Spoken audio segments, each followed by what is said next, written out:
most important things that a person can check.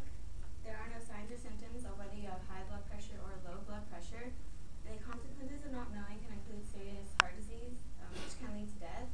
And that's why this is my cultural artifact. And it's weird, but to me it's a very important tool in the medical field. And hopefully by the end of it, you will also understand its importance. I will first start by talking about why it's important, how it works, how it represents the medical field, and then how I relate to it. So blood pressure cuffs are everywhere in hospitals and doctors' offices.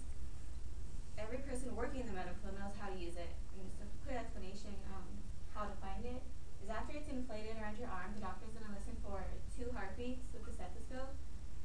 And the first one is going to be the very first heartbeat he hears after he releases the air in it, and that's going to be the systolic number. And the second one is the very last heartbeat he hears, which is the diastolic, which is on bottom. And those 2 numbers make up your blood pressure.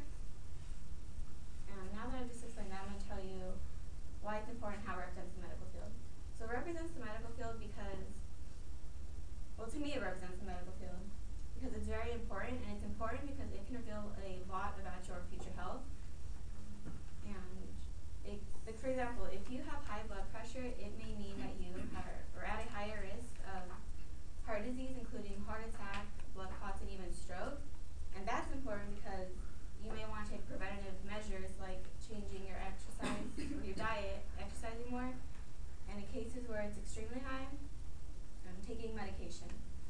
Now, I relate to this because in high school I was in the Health Science Academy, and in there is where I learned how to use this, and I learned why it's important.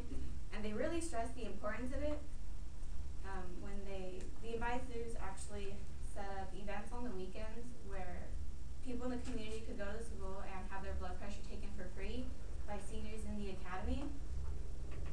And another way I relate to this culture is that I actually worked in a hospital. I had an internship, and I got to do jobs that the doctors didn't want to do, like taking a patient's blood pressure. So I would show up for my shift, and they would give me a list of patients, and I would take their blood pressure, and then before I left, I would have to take their blood pressure again. And that really emphasized the importance of blood pressure. And so that is another reason for it. Oh, another thing, while working at the hospital, I realized that blood pressure cuffs are everywhere, and there's at least 2 in each patient's room, and they were just hanging outside random doors. Like, it could have been the door leading to the human resources. I mean, there's a blood pressure cuff there. So that really showed the importance of it, and I mean, it's literally everywhere. So in conclusion, I hope that you guys have learned why it's important and why it's like a big deal in the medical field. I hope you have learned why it represents the medical field, and I told you guys how I relate to it. So next time you go to the doctor's office, you won't just see it as a thing the doctor uses to squeeze your arm. You'll see it as a tool that could potentially save your life or the life